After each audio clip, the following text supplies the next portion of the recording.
Halo semuanya, selamat datang di podcast kita yang berjudul Pentingnya Menjaga Kesehatan Mental Murid Kristus.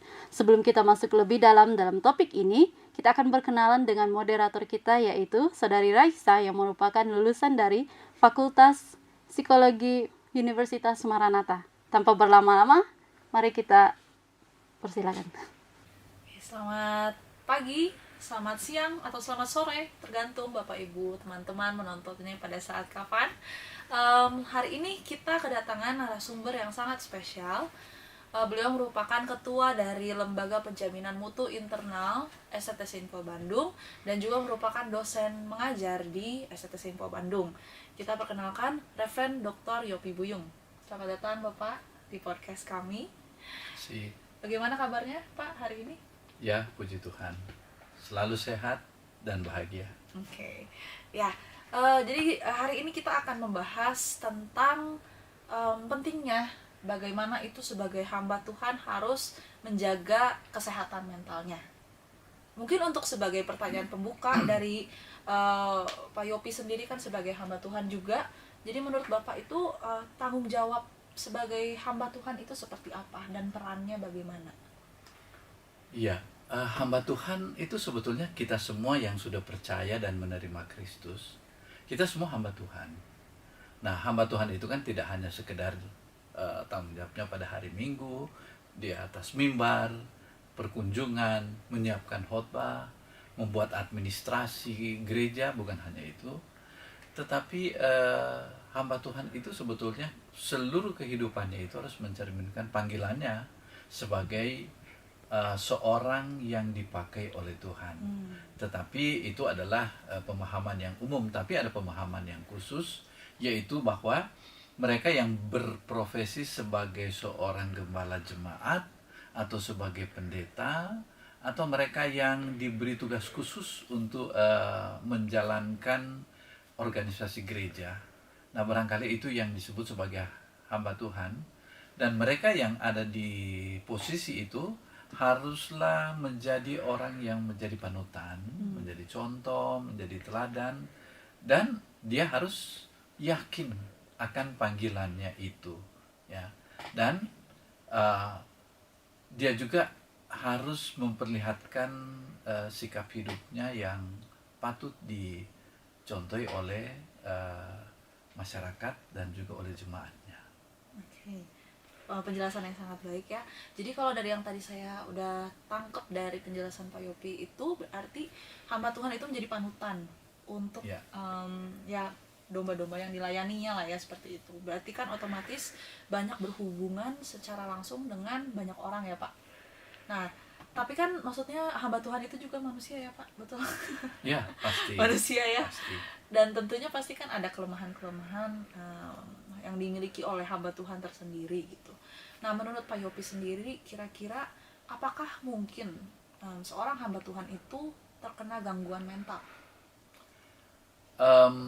Kalau gangguan mental itu sebatas katakanlah marah yang terkendali, kemudian stres, bahkan depresi, itu sangat memungkinkan bagi seorang hamba Tuhan, karena kembali lagi seperti yang dikatakan oleh Reza tadi bahwa dia itu adalah seorang manusia. Ya. Berarti itu mungkin ya jawabannya ya. Sangat mungkin. Sangat mungkin. Ya. Tapi kan sekarang ini banyak ya Pak yang masih punya pemikiran bahwa orang yang dekat sama Tuhan itu pasti terhindar dari gangguan mental. Bahkan beberapa hari lalu saya dengar itu dari salah satu orang di sekitar saya gitu Pak. Menurut Bapak gimana tuh pandangan seperti itu? Ya, sekali lagi ya tentu karena dia manusia, apa yang dialami oleh manusia yang lain itu juga dia alami, dan ini adalah satu karena dia tidak dapat dikatakan bahwa itu manusia lain, dia itu adalah seorang manusia biasa. Tetapi yang dimaksudkan dengan gangguan mental di sini itu dalam batas-batas tertentu, ya. Tapi ada juga yang memang kalau dia tidak bisa mengendalikan itu bisa sampai kepada tahap yang paling parah, ya. kasus-kasus di Alkitab itu juga sebetulnya itu bisa terlihat. Iya. Kalau kita katakan Simson itu hamba Tuhan, abdi Allah, salah seorang hakim yang dipakai oleh Tuhan. Nah, Simson itu dalam rangka menjalankan panggilannya itu, ya, dalam situasi perang tentunya. Nah, dia kemudian rela untuk berkamikase, artinya membunuh diri gitu. Ya, sedangkan bunuh diri itu boleh dikatakan tingkat mental yang paling parah di dalam kehidupan manusia, ya. Nah, tentu ya berbeda dengan misalnya Yudas. Yudas itu mengalami satu gangguan yang memang tidak pada tempatnya, karena dia dihinggapi oleh rasa bersalah dan sebagainya. Kemudian dia juga membunuh diri. Nah, tapi kalau gangguan mental itu hanya sebatas katakanlah stres, depresi, itu bisa terjadi kepada seorang hamba Tuhan. Misalnya Musa itu dengan tanggung jawab yang begitu banyak yang dibebankan kepada Musa, pemimpin umat yang keras kepala, dia mengalami bukan lagi stres tapi depresi, karena dia mengungkapkan, aku ingin bunuh diri aja, aku mau mati saja. Iya. Demikian juga dengan Elia, dan penuh dengan ketakutan karena kejar-kejar dan kemudian dia juga ingin bunuh diri. Nah, depresi itu sangat terlihat dari keinginan bunuh diri seseorang. Jadi di Alkitab itu juga ada, ya. Cuma sekarang bagaimana seorang hamba Tuhan itu dengan katakanlah dengan panggilan yang pasti, lalu dengan keyakinan imannya yang kuat, bisa mereduksi atau lebih tepat meminimalisir akan gangguan kejiwaan yang lebih berat. Oke. Ya, berarti sebenarnya kalau dari penjelasan Pak Yopi tadi, dari Alkitab pun sudah ada beberapa kasus ya yang secara mungkin orang tidak sadar, tapi sebenarnya itu merupakan gangguan mental yang cukup berat ya Pak. Ya. Oke, jadi berarti bisa gangguan ringan ataupun gangguan berat, itu keduanya bisa dialami. Bisa dialami. Ya, bisa dialami. Nah, sekarang kan karena ilmu psikologi ini kan berpusat pada manusia ya Pak ya. Ya. Sedangkan teologi ini kita istilahnya mempelajari juga tentang Tuhan gitu. Nah, kedua ilmu ini Pak sebenarnya bisa bersatu nggak sih? Karena kan kayak tadi banyak tuh orang-orang yang pro pada psikologi, mereka berpikir bahwa ya nggak perlu Tuhan juga, masih bisa kok sembuh. Tapi ada juga yang berpikir bahwa perlu juga gitu adanya kehadiran Tuhan untuk menyembuhkan kejiwaan seseorang. Menurut pendapat Pak Yopi bagaimana?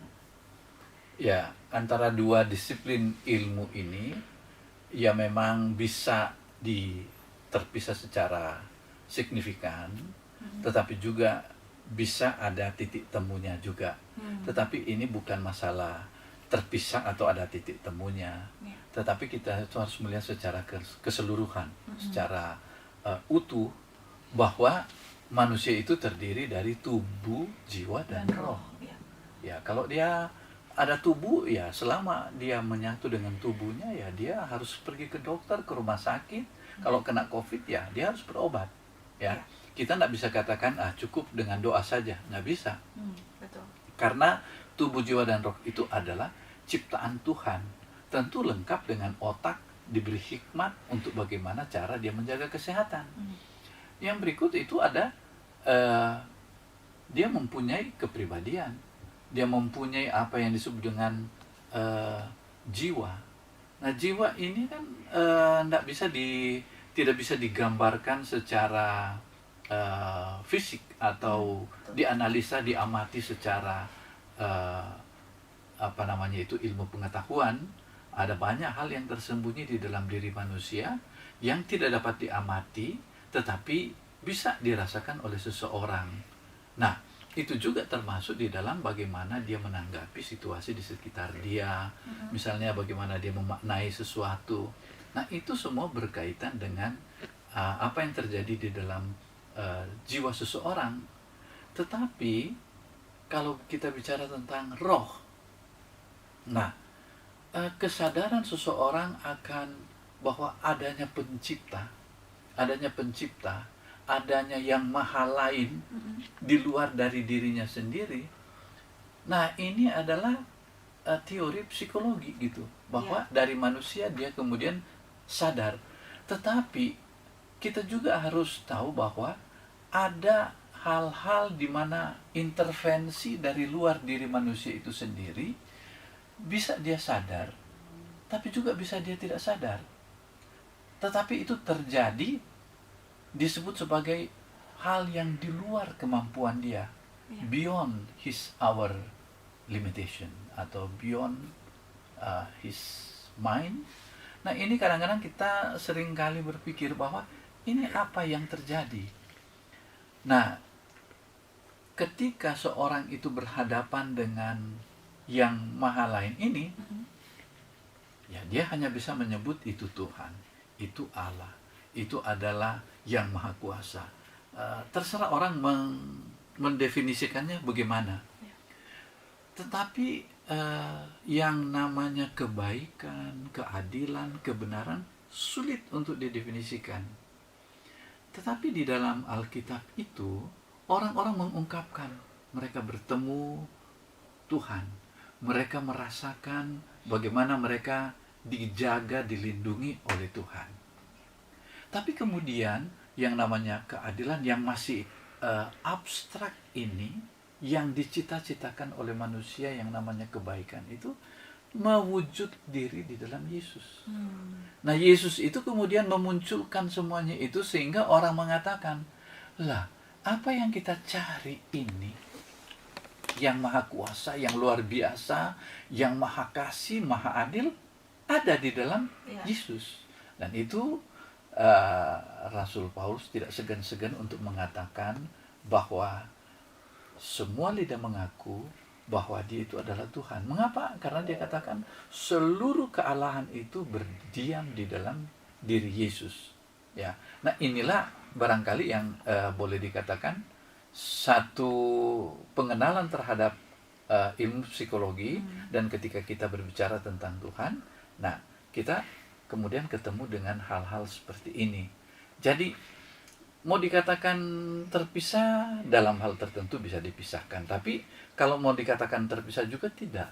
Sebab dalam batas tertentu orang katakan ilmu psikologi. Ketika dia mau mencari, memaknai sesuatu yang dia tidak tahu itu, orang katakan ini adalah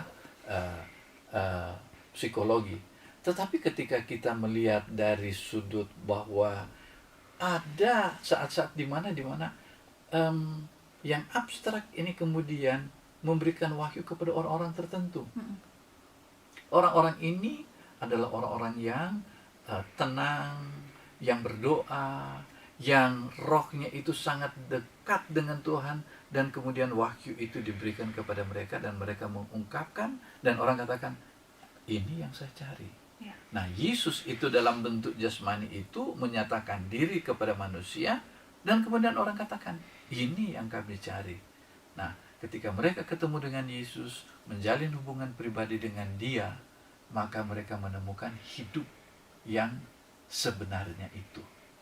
Ya, berarti menarik sekali ya. Jadi sebenarnya psikologi dan teologi ini bisa berdampingan ya Pak sebenarnya ya. Tapi ada beberapa hal yang memang tidak bisa disatukan, tapi ada juga yang bisa berdampingan gitu. Dan ya berarti kalau dari penjelasan Pak Yopi tadi, jadi sepertinya masih sangat diperlukan ya keduanya. Dua ilmu ini masih sangat diperlukan ya. Mungkin yang agak membingungkan di sini ketika ilmu psikologi itu memasuki daerah wahyu, mencoba menganalisa wahyu seperti yang tertulis dalam Alkitab itu. Nah, disinilah sebetulnya suatu pelanggaran bahwa kealahan atau wahyu itu atau Alkitab itu bukan bahasa ilmu pengetahuan. Itu bukan bahasa psikologi, itu juga bukan bahasa politik, tapi itu adalah bahasa iman. Iya. Oleh karena itu, tanpa iman ya kita tidak bisa mengenal Tuhan tanpa iman. Harus dibedakan ya Pak. Harus dibedakan. Ada bahasa ilmu, ada bahasa Ada bahasa iman. iya. Ada bahasa ilmu, ada bahasa iman. Kalau kita mulai bicara tentang kesehatan dan sebagainya, itu harus memakai bahasa ilmu. Tapi ketika kita katakan bahwa atau mengerti tentang firman Tuhan itu, misalnya Yesus berjalan di atas air, membuat mujizat dan sebagainya, itu kita harus menerima dengan iman. Misalnya Yesus membuat mujizat dan memberi makan 5.000 orang dengan 5 roti dan 2 ekor ikan, itu kan secara logika enggak bisa diterima. Tetapi itu hanya dapat diterima oleh iman. Iman artinya apa? Saya percaya apa yang dikatakan oleh dia. Masuk akal? Oke, ini sudah di luar. Nah, ketika kita mau coba, ilmu psikologi itu mencoba untuk menganalisa semua yang namanya wahyu ini, itu sudah menjadi satu pelanggaran dan itu sangat salah. Oh, itu mungkin karena manusia itu berhalusinasi. Nggak bisa seperti itu. Nggak bisa. Karena iman itu adalah suatu kekuatan yang ada di dalam diri seseorang. Orang itu kan mau mempercayai sesuatu. Ini kita nggak bisa hapus dari kehidupan seseorang, nggak bisa dihapus. Itu adalah menyatu dengan kehidupan manusia. Ya, nggak usahlah bicara tentang Tuhan untuk mau mengatakan kamu percaya nggak bahwa di situ ada kecelakaan. Dia nggak lihat, tapi dia percaya apa sama temannya, gitu. Tergantung bagaimana kedekatan dia dengan temannya itu. Dia percaya apa yang dikatakan oleh orang tua, teman-temannya dan seterusnya ya. Nah, ini adalah iman kepada Tuhan. Banyak hal yang kita tidak mengerti dengan akal kita, banyak hal yang kita tidak bisa pahami, dan kalau kita tidak paham, ini adalah suatu gangguan mental yang luar biasa, karena dia tidak punya jawaban. Tapi dengan adanya wahyu, dengan ada Alkitab, dengan ada firman Tuhan, nah di sanalah terjawab. Oleh karena itu kalau dikatakan bahwa seorang hamba Tuhan itu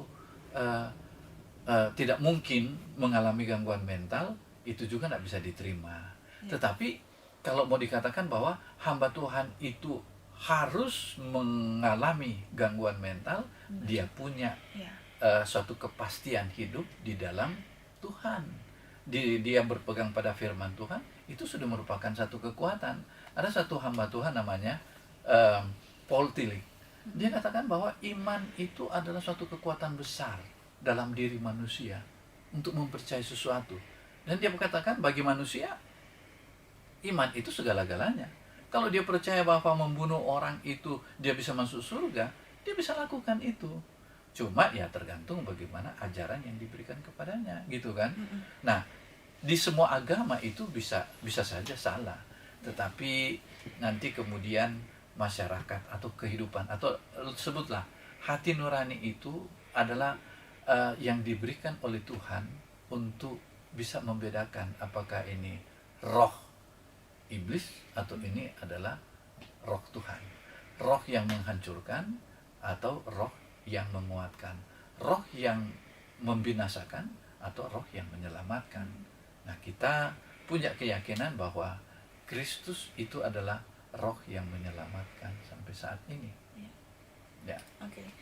Nah, jadi kalau kita balik lagi tadi udah penjelasannya sangat lengkap ya. Kalau misalnya kita lihat dan sangat mendalam sebenarnya yang tadi Pak Yopi sudah jelaskan. Jadi sebagai hamba Tuhan kita tadi sudah tahu bahwa masih mungkin saja terkena gangguan yang ringan maupun yang berat.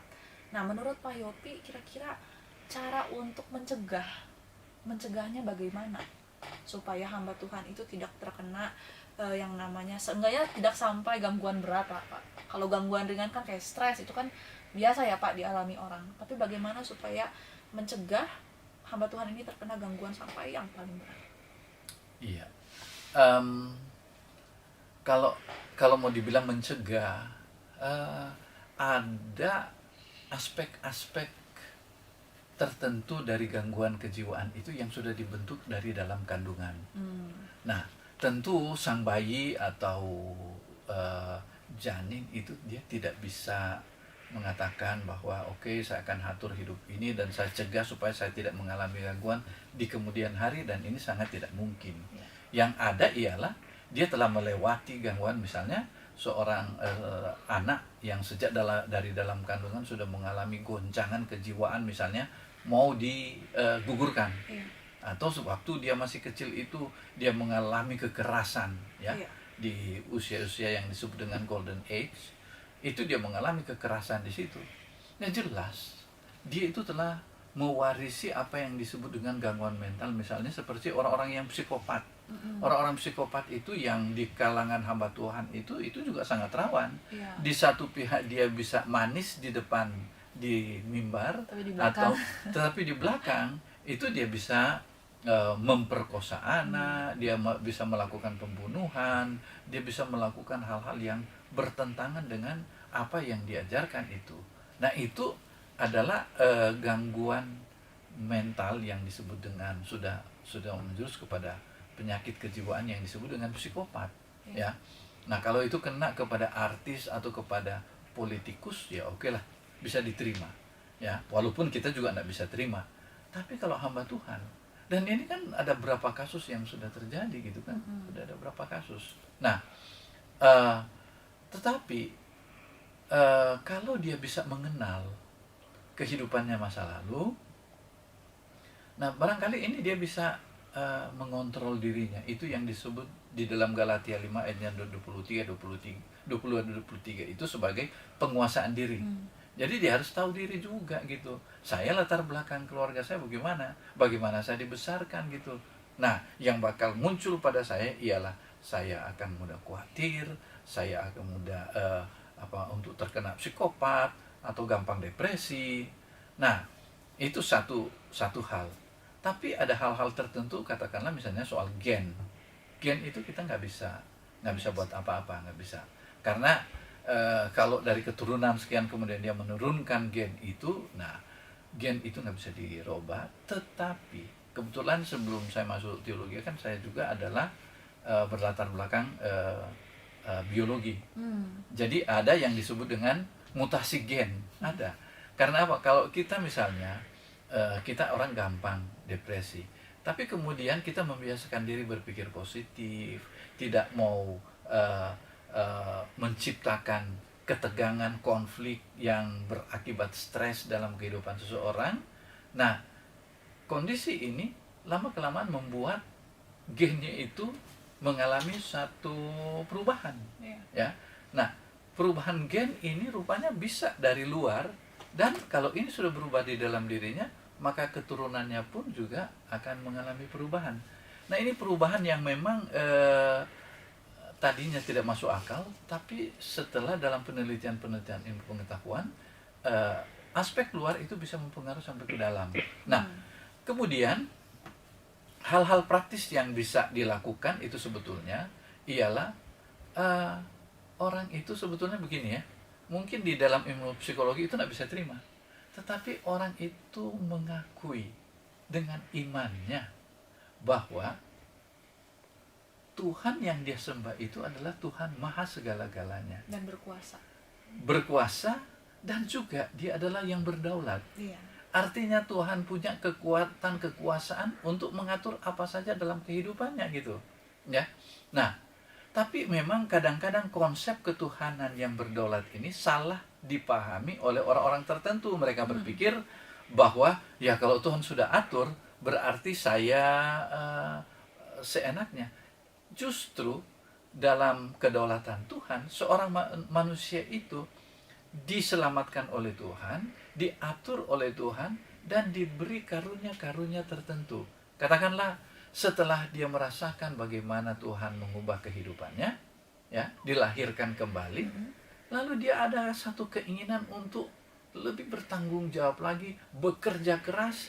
Tetapi bertanggung jawab, bekerja keras, berbuat baik ini bukan dalam rangka untuk menyenangkan Tuhan, ya, tetapi dia itu sudah merupakan bagian dari ciptaan Tuhan di dalam kehidupannya yang membuat dia itu menjadi orang yang bertanggung jawab, menjadi lebih baik gitu.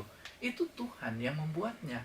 Sehingga perbedaan antara orang yang gampang terserang gangguan mental itu adalah orang yang belum menemukan kehidupannya, makna hidupnya di dalam Tuhan atau di dalam Kristus. Tapi kalau dia sudah menemukan hidupnya di dalam Kristus, maka orang ini kemudian menjadi orang yang selesai di dalam hidupnya. Iya. Artinya dia sudah puas dengan kehidupannya. Tidak ada yang cari lagi. Tidak, dia tidak mencari lagi, saya udah puas. Iya. Nah, sesudah itu dia kelihatannya dia rajin, dia bekerja keras untuk Tuhan, dia memberi segala-galanya, waktu, keuangan, dan seluruh hidupnya. Ini dia tidak berikan untuk apa? Karena ketakutan nanti Tuhan tolak saya. Enggak. Justru dia berikan itu untuk sebagai rasa syukur dia itu kepada Tuhan. Nah, inilah bedanya antara seorang hamba Tuhan yang melayani dengan motivasi supaya diterima oleh Tuhan, dengan seorang yang bekerja sekeras-kerasnya, bukan untuk dirinya sendiri, juga bukan untuk membujuk Tuhan, ya, tetapi dia lakukan itu sebagai pertanggungjawabannya kepada Tuhan Pencipta yang telah menyelamatkan dia. Ini kesehatan mental, karena dia tidak ada beban. Iya.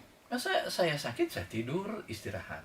Betul. Saya ada kekuatan, saya bekerja buat Tuhan. Iya. Ya, saya ada makanan yang sehat, saya makan makanan yang sehat. Ya, tidak beriman dengan cara membabi buta. Orang yang kesehatan mentalnya itu parah, yaitu coba menyerahkan hidupnya itu berserah, tapi tanpa dasar gitu. Iya. Tetapi kalau kita punya dasarnya itu adalah Tuhan yang hidup, yang dikenal di dalam Yesus, dan kemudian dasar kehidupannya itu adalah firman Tuhan. Alkitab tertulis itu. Alkitab itu adalah dirancang oleh Tuhan melalui kuasa Roh Kudus-Nya bekerja di dalam para penulis Alkitab ini, yang menjadikan Alkitab ini adalah firman Tuhan yang hidup. Nah, ini adalah kehidupan. Jadi ini bukan saya mau ikut apa di Alkitab, dari Kejadian sampai Wahyu diikuti, itu tidak mungkin. Tetapi dengan orang itu rajin membaca Alkitab, maka orang itu bisa terhindar dari tekanan, depresi yang luar biasa. Karena dia dapat pemahaman. Dia dapat dari pemahaman. Alkitab itu, Iya. yang menguatkan dia. Yang menguatkan dia. Ini dulu. Jadi bukan dengan ritual-ritual tertentu. Ritual boleh misalnya doa puasa, oke. Kemudian memberi rajin memberi perpuluhan, oke, itu tidak apa-apa. Tetapi motivasinya itu dulu, dasar imannya itu harus diubah dulu. Ya, sekali lagi, bukan mencari predikat di hadapan Tuhan supaya diterima oleh Tuhan, tetapi justru karena Tuhan telah menyelamatkan, bahkan mengorbankan anaknya yang tunggal di atas kayu salib untuk selamatkan kita, dan itu kita terima.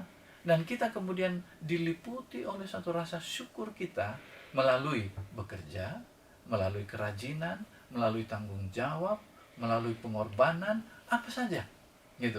Nah, ini adalah orang yang sehat mentalnya. Betul. Dan ini adalah hal yang jarang dibahas ya sama orang-orang lain, dan kita bahas hari ini. Jadi ini sangat bermanfaat ya. Nah, ini ada yang di Instagram kita kan, kita ada tanya beberapa, ada question box, jadi orang bisa bertanya. Nah, ini ada satu pertanyaan, Pak. Bagaimana caranya bisa menghadapi masalah tapi di satu sisi harus terlihat kuat di depan jemaat? Ini kalau misalnya berbicara tentang hamba Tuhan ya. Itu adalah suatu yang tidak mungkin.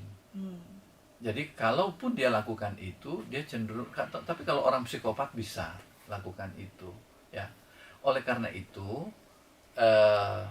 dosen kami dulu namanya Profesor Dr. Heath, itu adalah rektor dari Sekolah Alkitab Tiranus, Bandung. Beliau katakan begini, beliau sudah almarhum.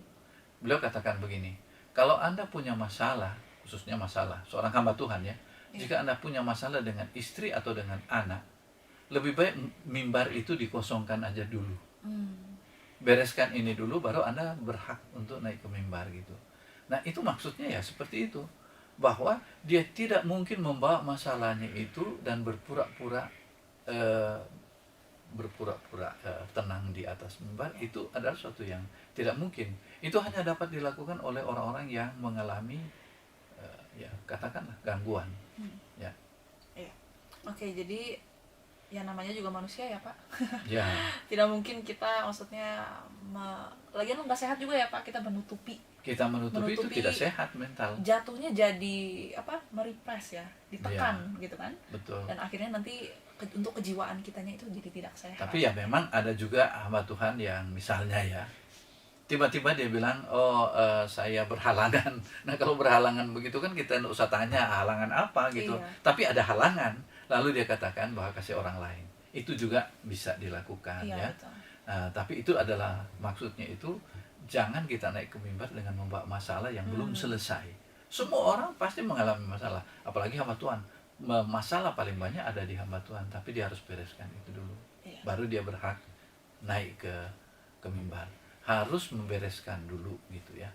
Jadi membereskan di sini ya kalau dia pernah melakukan sesuatu yang tidak benar terhadap orang lain atau istri atau orang lain, ya dia harus minta pengampunan dari Tuhan, tidak melakukannya lagi, dan kemudian dia merasa damai, dan kemudian dia teruskan pelayanan. Iya. Jangan juga misalnya ada satu masalah, misalnya ada beberapa hamba Tuhan yang kemudian mundur, itu juga tidak benar gitu. Mundur seterusnya itu tidak benar. Tapi maju dengan membawa masalah itu juga tidak benar. Tapi bereskan di hadapan Tuhan dengan sesama manusia, lalu kemudian naik melayani lagi. Oke. Nah, ini untuk menutup podcast kita pada hari ini, Pak. Jadi sebenarnya penting atau tidak untuk menjaga kesehatan mental kita sebagai hamba Tuhan? Sangat penting. Bukan cuma tadi kan bukan cuma mental, Iya. tapi tubuh, jiwa dan roh Tubuh, ini. jiwa, dan roh. Orang itu hamba Tuhan itu harus hidup sehat, ya. Bukan hidup mewah, ya. Iya, betul. Hidup sehat. Jadi kalau misalnya dia punya punya gitar dan dia bisa menyanyi, ya, dia beli gitar untuk itu, untuk kesehatan. Dia punya handphone, kalau dia barangkali ini sudah lebih banyak bikin stres, beli iPhone atau misalnya yang lebih bagus. Kalau dia barangkali mau rekreasi dengan membeli drone, Boleh belilah. juga. Boleh. Tapi itu tidak harus, Tidak ya. Makan makanan yang sehat, tidur sehat, minum air putih, dan selalu berpikir positif. Ya, Itu yang paling penting kayaknya. Ya, itu. Atau lebih tepat, berpikirlah sesuai firman Tuhan. Betul. Kan? Nah, karena firman Tuhan bilang, apa yang baik, apa yang mulia, yang sedap didengar, itu pikirkan semuanya itu. Nah, maka Allah sumber damai sejahtera itu akan memberi kepada kita itu damai sejahtera surgawi. Itu mental yang sehat itu seperti itu. Ya. Jadi sangat-sangat diperlukan. Oke. Sangat-sangat diperlukan ya Bapak Ibu teman-teman yang menonton ini, yang merupakan hamba Tuhan ataupun yang akan melayani dimanapun teman-teman ditempatkan. Jangan lupa untuk tetap mementingkan dan memperhatikan lah ya, mungkin lebih tepat memperhatikan kesehatan mental jiwa kita, tubuh kita, dan roh kita ya. Oke, sampai di sini saja Pak Yopi untuk podcast kita pada hari ini. Terima kasih banyak karena sudah mau berbagi ilmu untuk teman-teman yang menonton. Semoga kita bisa bertemu lagi di podcast yang berikutnya. Oke, ada Bapak Yopi mau sampaikan hal yang terakhir? Ya, kalau Anda memang ingin memperdalam lagi mengenai hal ini, masalah-masalah pelayanan dan masalah kejiwaan, jangan lupa beritahu teman atau Anda sendiri, daftarkan diri di Sekolah Tinggi Teologi Saint Paul Bandung. Betul Satu sekolah yang mengajarkan tentang pengajaran yang sehat tentang kekristenan. Iya. Itu saja. Baik, terima kasih. Sampai jumpa kembali di podcast berikutnya. Dadah.